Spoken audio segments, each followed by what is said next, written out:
বন্ধুত্বের গুরুত্ব। সুমি, এক ছোট মেয়ে।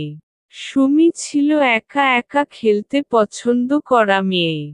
একদিন, সে বাড়ির পেছনের বাগানে খেলতে গিয়ে একটি ছোট বিড়াল দেখল, যা একা একা ঘুরে বেড়াচ্ছিল।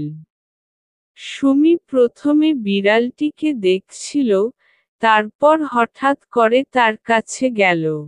বিড়ালটি তার দিকে মৃদু করে তাকালে এবং সুমি তাকে আদর করতে শুরু করল।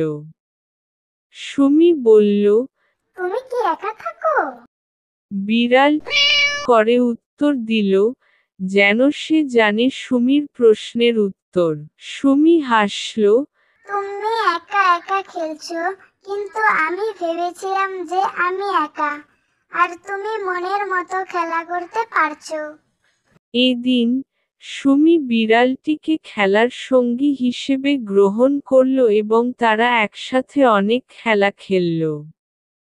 কিছু সময় পর, সুমি বুঝতে পারল, একে অপরকে বন্ধু হিসেবে গ্রহণ করা ভালো, কারণ সত্যি বন্ধু হয়ে একে অপরের সাথে থাকতে পারলে সবকিছু আরও আনন্দদায়ক হয়ে ওঠে।